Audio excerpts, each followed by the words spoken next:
بسم الله الرحمن الرحيم والحمد لله رب العالمين وأصلي وأسلم على أشرف الأنبياء والمرسلين وعلى آله وصحبه أجمعين أما بعد Inch'Allah ta'ala, on va parler, discuter quelques instants de l'importance du silence, du bon comportement et de la gravité de trop parler ou qui est de trop parler.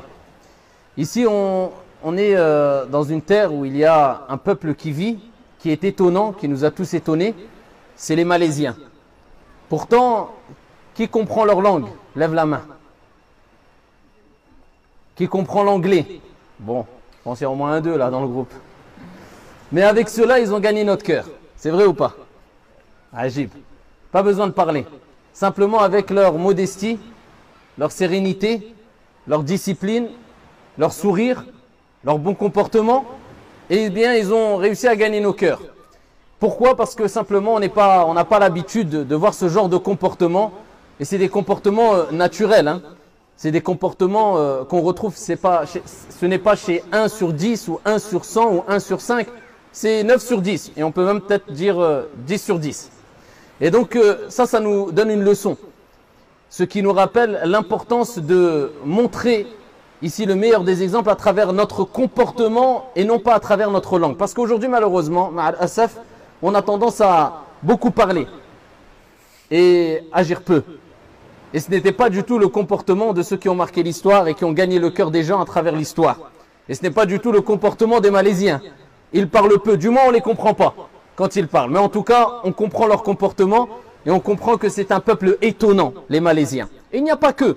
Et cela, on l'avait déjà remarqué au pèlerinage, au Hajj, car on voit des gens qui viennent un peu de partout, et on a toujours remarqué, les gens remarquent beaucoup le comportement des Malaisiens ici au pèlerinage.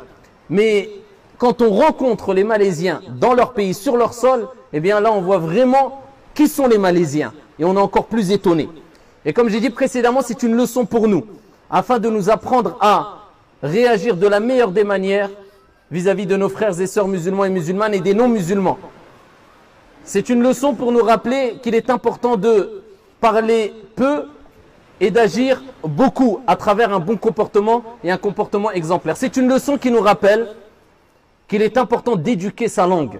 Et Abdullah ibn Mas'ud radiyallahu anhu warda disait: ceux où je ne connais rien qui mérite le plus d'être emprisonné sur la surface de la terre, si ce n'est al-lisan, la langue. Et il y a un récit étonnant qui nous rappelle l'importance de retenir sa langue et de ne pas causer des dégâts avec sa langue. Un récit qui concerne Isa alayhi salam, Jésus. Et le récit, il est rapporté dans le Muwatta de l'imam Malik rahimahullahu ta'ala. Il y avait Jésus, Isa alayhi salam, qui a vu un khinzir, un cochon passer devant lui. Et Isa alayhi salam s'est adressé à parler à un animal, à un cochon. Et qu'est-ce qu'il lui a dit Isa alayhi salam? Mour bisalam. Passe ou va-t'en en paix. Et les compagnons de Isa, de Jésus, ont été impressionnés, étonnés. Ils ont interrogé Isa alayhi salam, Jésus. Et ils lui ont dit: tu dis cela à un cochon, tu parles à un cochon, tu t'adresses ainsi à un cochon, à un animal? Isa alayhi salam a dit: je crains, j'ai peur d'habituer ma langue au mal. Donc je préfère m'adresser à cet animal, à ce cochon, avec ces paroles qui sont « va-t'en en paix », plutôt que de dire des paroles mauvaises, et ainsi je vais habituer ma langue au mal et à prononcer des choses mauvaises. Ça c'était Jésus, ça c'était Isa alayhi salam. Le prophète Mohammed alayhi afdalus salati wa askat taslim. Il nous rappelle aussi l'importance du bon comportement et de faire attention au bavardage inutile. Dans le hadith rapporté par Ahmed, rahimahullah ta'ala, bisanadin sahih, عن أبي ثعلبة رضي الله عنه وارضاه, d'après le compagnon Abi Tha'laba, le messager de Dieu alayhi salatu wassalam, celui qui sera au paradis, au degré le plus haut du paradis, celui dont tout le monde rêverait de voir ici-bas, que dire dans le paradis au degré le plus haut, al-Firdaus, al-A'la, au paradis. Eh bien le messager de Dieu alayhi salatu wassalam a dit: les personnes que j'aime le plus, les personnes que j'aime le plus, ce sont ceux, et bien sûr ça ici implique les femmes aussi, ce sont ceux qui se comportent le mieux. Ce sont ceux qui se comportent le mieux. Et le prophète alayhi salatu wassalam dit ensuite, et les personnes que je déteste le plus, et les personnes que je déteste le plus sont ceux qui se comportent mal, ceux qui bavardent, les prétentieux orgueilleux. Ainsi a dit le prophète alayhi salatu wassalam. Ceux qui se comportent mal, ceux qui bavardent beaucoup, et en plus ils sont prétentieux et orgueilleux. Qu'Allah Jalla wa Ala nous en préserve. Le prophète Mohammed alayhi salatu wassalam, dans un autre récit prophétique authentique, rapporté par l'imam Muslim, il nous rappelle l'importance du bon comportement, la bonne moralité, et il nous dit, les choses les plus lourdes au jour de la résurrection dans la balance du croyant, eh bien ce sera quoi? Husnul khuluq, le bon comportement, la bonne moralité. Dans un autre hadith, rapporté par l'imam al-Bukhari, le prophète alayhi afdalus salati wa askat taslim nous rapporte ses propos. Et il dit, lorsqu'Allah Jalla wa Ala aime une personne, quand Dieu aime une personne, il en informe Jibril alayhi salam, l'ange Gabriel. Et il lui dit, oh Jibril, j'aime un tel, aime-le. J'aime un tel, aime-le. Ensuite, Jibril alayhi salam lance l'appel dans les cieux. Et il dit, Allah aime un tel, aimez-le. Et Allah Jalla wa Ala met l'amour ici dans le cœur des gens vis-à-vis de cette personne. Car à ce moment-là, Allah Jalla wa Ala fait qu'il y a al-qaboul, l'acceptation. L'acceptation dans le cœur des gens vis-à-vis de ces personnes-là, qui sont aimées par Allah subhanahu wa ta'ala. Donc, le fait d'être aimé par les gens, c'est un indice qui nous montre que sûrement Dieu nous aime. Et le fait d'être détesté par les gens, c'est sûrement un indice qui nous montre que Dieu nous déteste. Car dans la suite du hadith, le prophète alayhi salatu wassalam dit, et lorsque Allah déteste une personne, il en informe Jibril, il dit, ya Jibril, je déteste une personne, déteste-le. Et ainsi Jibril lance l'appel et les habitants des cieux, al-malaika, détestent cette personne. Et les gens éprouvent de la haine ou de la répulsion vis-à-vis de cette personne ici-bas. L'importance de quoi? De chercher aussi la satisfaction des gens. Tant qu'on ne cherche pas la satisfaction, et la colère d'Allah Azza wa Jal à travers la satisfaction des gens. Donc, essayer de satisfaire les gens, c'est demander. Ce qui est interdit, c'est de chercher la satisfaction d'Allah des gens à travers une chose qui va rendre mécontent notre Seigneur. Et la preuve de cela dans un autre récit prophétique authentique. Le prophète alayhi salatu wassalam a vu deux janazas passer, deux cortèges funèbres passer. Et le premier cortège funèbre, quand il est passé, les gens ont fait l'éloge de cette personne qui était décédée. Et le prophète alayhi salatu wassalam a dit, c'est accepté. Ensuite, une deuxième janaza est passée, un cortège funèbre est passé. Les gens ont parlé en mal de cette personne. Le prophète alayhi salatu wassalam a dit, c'est accepté. Omar ibn al-Khattab radiyallahu anhu warda a dit, ya Rasulallah, qu'est-ce que cela veut dire, c'est accepté, c'est accepté? Le prophète alayhi salatu wassalam a dit, la première personne, alors qu'elle était décédée, qui est passée, vous en avez fait l'éloge, j'ai dit c'est accepté. Et pourquoi? Parce qu'elle mérite le paradis. Car vous êtes les témoins de Dieu sur terre. Et si vous faites son éloge, eh bien c'est que cela va lui porter, non pas préjudice, mais cela sera bénéfique pour lui et pour son entrée au paradis.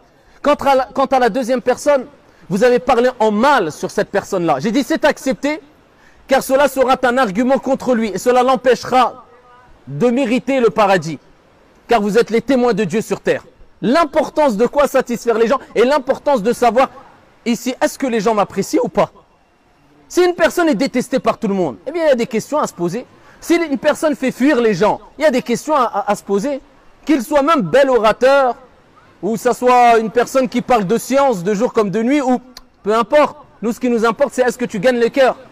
On a rappelé l'importance de parler peu et d'agir beaucoup et de gagner les cœurs. Le principal, c'est pas de parler, c'est de gagner les cœurs à travers quoi? Ton comportement. Husnul khuluq. Donc à toi de te poser la question, est-ce que je fais fuir ou est-ce que j'attire? Et si tu fais fuir les gens, sache que tu es privé de miséricorde de la part de ton Seigneur tabaraka wa ta'ala quelque part. La preuve de cela, le prophète lui-même, alayhi salatu wassalam, qui a été envoyé en tant que miséricorde pour l'humanité, lorsque Dieu parle au prophète alayhi salatu wassalam, il dit فَبِمَا رَحْمَةٍ مِّنَ اللَّهِ لِنْتَ لَهُمْ.